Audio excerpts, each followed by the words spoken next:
पाकिस्तान एक वाहिद मुल्क है जिसमें कोई ईद का मौका हो या रमज़ानुल मुबारक के दिन हो, इनमें सब्ज़ियों के रेट और फ्रूट के रेट आसमान से बातें करते हैं। रमज़ानुल मुबारक के दौरान सब्ज़ियां महंगी रहती हैं और जब ईद का मौका आ जाए तो फिर आप सबको पता ही है, तमाम सब्ज़ियों के रेट हाई हो जाते हैं। चलें, अब तो मौका भी है, सर्दियों का एंड लग रहा है, तमाम सब्ज़ियां सस्ती हो गई हैं, तो इस मौके का फ़ायदा उठाना चाहिए। जितनी भी ग्रीन सब्ज़ियां हैं इनको स्टोर कर लें। सब्जियों को सेव करने का सही तरीका भी मालूम होना चाहिए ताकि इनकी ग़िज़ाइयत ज़ाया ना हो और इनका कलर भी ख़राब ना हो, क्योंकि रमज़ानुल मुबारक एक ऐसा महीना है जिसमें काम हमारे जो ख़वातीन के करने के होते हैं वो बढ़ जाते हैं। शाम को इफ्तारी का अहतमाम भी होता है और पूरा दिन रोज़ा रखने के साथ इबादत करने के अलावा बच्चे भी होते हैं, घर में बड़े बुज़ुर्ग भी होते हैं जिनके जो रोज़ा नहीं रख सकते, जिनके लिए खाना तो बनना ही बनना है। तो इससे पहले थोड़ा-सा एहतमाम हमें कर लेना चाहिए, चाहे आपका बजट लिमिट सा क्यों ना हो।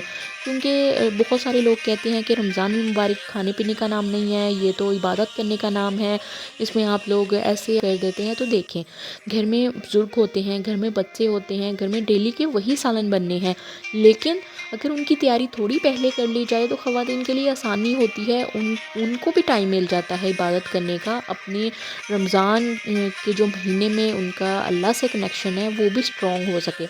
तो चलें, आज मैं आपके साथ मैं कैसे सब्ज़ियों को स्टोर करती हूँ वो शेयर करती हूँ। बहुत काफ़ी सालों से बल्कि मैं यही इन तरीक़ों के साथ ही सब्ज़ियों को स्टोर करती हूँ। और आज जो है ना वो कुदरती ये हुआ कि मेरी नंद आई तो वो ढेर सारी अपने साथ सब्ज़ियाँ ले आई। मैंने मील प्रेप तो करना था, ये अब मुझे सब्ज़ियाँ ख़रीदनी नहीं पड़ी, तो मैं उनका भी काफ़ी शुक्रिया अदा किया कि अभी मुझे इनकी ज़रूरत भी थी और मैंने वीडियो भी एक रिकॉर्ड करनी थी। तो चलें जी, सबसे पहले मैंने सब्ज़ियों को धो के रखा, इनको अच्छे से काटा, पालक को अलग से बनाया, मेथी को अलग से बनाया। ये जो काम है ना अकेले बंदे के करने के नहीं है, कोई एक आध हेल्प मिल जाए ना तो बड़ी आसानी रहती है, लेकिन मेरे साथ इस वक्त कोई भी नहीं था और हमारी हेल्पर भी सुबह ही काम करके चली जाती है, तो मैंने खुद ही सारी फिर सब्ज़ियाँ रेडी की और काफ़ी मुझे टाइम लग गया, 2-3 घंटे तो मस्ट है ना। अभी हमारे मूंगरे इसमें से बनाने वाले रहते हैं, वो भी फ्रिज में पड़े हैं, उनको मैं देखूँगी थोड़े-थोड़े करके 2-3 लगा डेली की रूटीन में जैसे ही मुझे टाइम मिलेगा तो थोड़े-थोड़े करके मैं मूंगरे बना के उनको भी फ्रीज़ कर लूँगी। तो बस ताज़ा निकाले और बना लिए, क्योंकि फ्रीज़ किए हुए सब्ज़ियों के कलर भी वैसे के वैसे रहते हैं और टेस्ट भी एज़ इट इज़ रहता है, कोई ख़ास फ़र्क नहीं पड़ता। पालक को ऐसे भी धो के हम ज़रा इसका पानी ड्राई करके इसको हम ज़िप लॉक में डाल के फ्रीज़ कर सकते हैं। मेथी को भी ऐसे ही हम फ्रीज़ कर सकते हैं। पिछले रमज़ान में मैंने पालक और मेथी को फ्रीज़ किया हुआ था और अपनी एक वीडियो में आपके साथ शेयर भी किया था कि मैं पालक को कैसे मेथी और पालक को कैसे महफूज़ करती हूँ। और वो मैंने पूरे रमज़ान इस्तेमाल की, उसमें से थोड़े-थोड़े निकाल के डेली पकौड़ों में डालती थी। पकौड़े मेरे मियाँ बड़े शौक़ से खाते हैं, तो पकौड़े तो बनने ही बनने होते हैं, तो मेरे लिए ज़रा आसानी होगी कि पालक मेथी मैं उसमें मिक्स कर दिया करती थी और टेस्ट भी बहुत अच्छा आ जाता था। कभी-कभार नहीं भी होती हैं दोनों सब्ज़ियाँ घर में और कभी सब्ज़ी वाला नहीं आता, कभी बंदा लेने नहीं जाता सब्ज़ी, तो इस तरह से करके ना ये 2 जो चीज़ें हैं ये होनी चाहिए पकौड़ों में डालने के लिए। और फिर मैंने धनिया को इस तरह से महफूज़ कर लिया। अब इससे पिछले साल मैंने धनिया, पालक, मेथी इन तीनों चीज़ों को धूप में ड्राई कर लिया था। कड़क धूप निकलती है उसमें इन दोनों तीनों चीज़ों को थोड़े-थोड़े पत्ते चुन भी लें। पत्ते चुने बगैर भी धूप में फैला दें धो के ना, तो ये ड्राई हो जाते हैं। 2 दिन की धूप लगती है तो ये ड्राई हो जाते हैं। डंडियाँ जब आप मसलेंगे हाथ से, डंडियाँ अलग और चूरा पूरा अलग हो जाएगा, उनको आप अलग-अलग कंटेनर्स में डाल के रख सकते हैं। तो इस तरह से ये तीनों चीज़ें हम पाउडर की फॉर्म में भी ला सकते हैं। हम इनको धो के भी इस तरह काट के फ्रीज़ कर सकते हैं, या मेरी तरह जैसे मैंने पालक का सालन सा बना के रख लिया, मिक्सचर मतलब पेस्ट बना के रख लिया, वैसे भी रख सकते हैं। अब आ जाते हैं टमाटरों की बारी। टमाटर काफ़ी हद तक सस्ते हो चुके हैं। टमाटरों का ये जो तरीका है ना मुझे सबसे अच्छा लगा। टमाटर प्यूरी बनाने से, टमाटरों का उनके क्यूब बना के रखने से, या टमाटरों को पूरे साबुत फ्रीज़ करने से। ये जो तरीका है ना, ये 5-10 मिनट लगते हैं टमाटर काटने में। इनको धो के काट के हम इस तरह से ट्रे में शार्पर रख के ना, या कोई भी चीज़ बटर पेपर रख के हम इनको फ्रीज़ कर लें एक दफ़ा, फिर किसी जिप लॉक में डाल के रख लें। तो मैंने तो ये एक वायरल हैक देखी थी, तो मैंने एज़ इट इज़ इसको फॉलो किया, तो बस इनको मैंने फ्रीज़ कर लिया। होना क्या है, जब भी मसाला हम बनाएंगे इसमें हम 2-3 टमाटर निकाल के यूँ मिक्स करेंगे तो ये फ़ौरन से गल जाते हैं। धुले हुए भी होंगे, छिलका भी अगर निकालना चाहें तो उसमें से छिलका भी अलग से निकल सकता है। हरी मिर्चों को भी इस तरह से हम डंडियाँ उतार के रख लें तो ये 15-20 दिन तक आराम से चल जाती हैं, और ये हर सब्ज़ी के साथ आती भी हैं। अब हमने यहाँ पे पालक मेथी भी स्टोर कर ली, पालक भी स्टोर कर ली, और इसके अलावा हम यहाँ पे हरी मिर्चें, टमाटर ये भी हमने फ्रीज़ करके रख लिए। ये देखिए, अब सिर्फ हमें करना क्या है, प्याज काटने हैं, और हमारे पास यहाँ पे 15 दिन तो आराम से सब्जियों से गुजर जाते हैं। 1-2 दिन निकल जाते हैं सालन के साथ साथ, कभी चिकन बन गया या कभी कभार दाल बन जाती है। तो इस तरह से हमारे लिए आसानी हो जाएगी। 10 दिन निकल गए, 10 दिन के बाद अगले 10 दिन का भी हम इसी तरह से एहतमाम कर सकते हैं, तो हमारी लाइफ थोड़ी आसान हो जाएगी। जो जॉब करती हैं, जो बिगनर हैं, तो उनके लिए भी आसानी हो जाती है। मील प्रेप करके रखना, इससे हमें ये भी जान छूट जाती है कि रोज़ क्या पकाएं। अब हमारे पास इतने सारे ऑप्शन होंगे, इनमें से एक आज पका लेंगे, एक कल पका लेंगे, परसों पका लेंगे, तो हमारे पास इससे भी ज़रा माइंड रिलैक्स होगा, क्योंकि ये भी एक टेंशन होती है अलग से कि आज क्या पकाना है खाने में।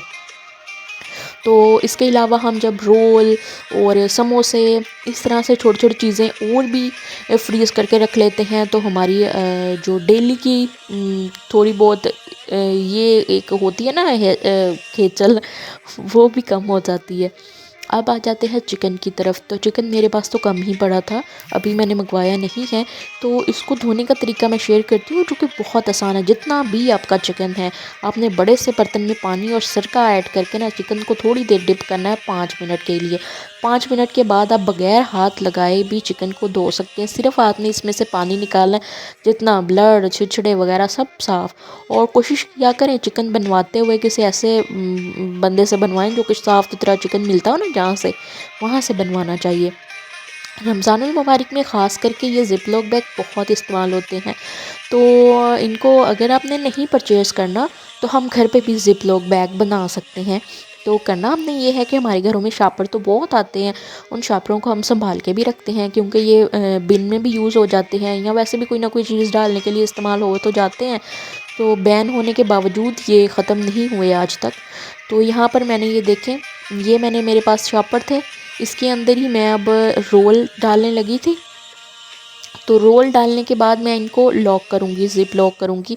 अगर आप लोग इस तरह से चिमटी को गर्म करके करना चाहें तो भी कर सकते हैं।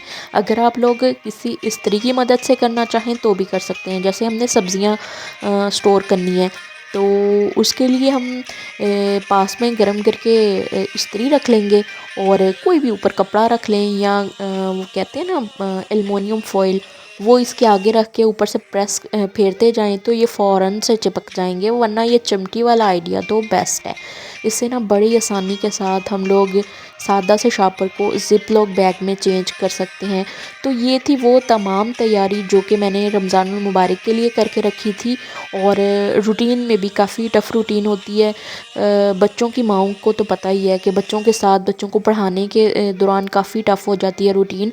और जब अब बच्चों का नया साल स्टार्ट होने वाला है, इससे पहले बच्चों के एग्ज़ाम भी होने हैं, तो उनकी तैयारी भी, जिन माँओं ने बच्चों को घर में खुद पढ़ाना है, तो उनका और काम बढ़ जाता है। फिर रोज़े के कोई बच्चों के पेपर ना रोज़ों में हो रहे होते हैं, तो कोई स्कूल होते हैं जो रोज़ों से पहले ले लेते हैं, लेकिन बहुत ज़्यादा स्कूल होते हैं जिनके पेपर जो हैं वो रोज़ों में हो रहे होते हैं बच्चों के। तो फिर वो खपना तो माओ नहीं है, तो बढ़ गया ना और काम। तो कोशिश करें, आपका बजट लिमिटेड सा ही क्यों ना हो, आप लोग कुछ ना कुछ तैयारी करके रख लें अपनी आसानी के लिए। बाकी तो किसी को कोई फ़र्क नहीं पड़ता आपने तैयारी की है या नहीं की है, आपने खपना तो खुद ही है। तो बेहतर यही है कि आप तैयारी खुद कर लें। आप लोगों को कौन सा आइडिया अच्छा लगा, इसमें से काफ़ी सारी मैंने टिप्स शेयर कर दी हैं जितनी मैंने मतलब अपनी लाइफ में अपनाई हैं और अपनी हैबिट बनाई है। मेरी भी लाइफ आसान हुई है तो मैंने आप लोगों के साथ भी शेयर कर दी। तो उम्मीद है जी आप लोगों को ये आइडियाज़ और मेरी वीडियो और मेरी रमज़ान की ये जो थोड़ी सी तैयारी है वो पसंद आई होगी। अगर ऐसा ही हो तो प्लीज़ इस वीडियो को लाइक कर दें और चैनल पे नए हैं तो सब्सक्राइब कर लें और वीडियो को शेयर करना ना भूलिएगा, ताकि मैं और भी आप लोगों के साथ अच्छे अच्छे से आइडियाज़ शेयर कर सकूं। तो ये देखिए ना, ज़िप-लॉक बैग बन गए ना हमारे। तो इसी तरह से हम, अगर आपके पास ज़िप-लॉक बैग नहीं है तो आप बआसानी ज़िप-लॉक बैग घर में बना सकते हैं। Thanks for watching. अपना ढेर सारा ख्याल रखें, दुआओं में मुझे याद रखें। अल्लाह हाफिज़।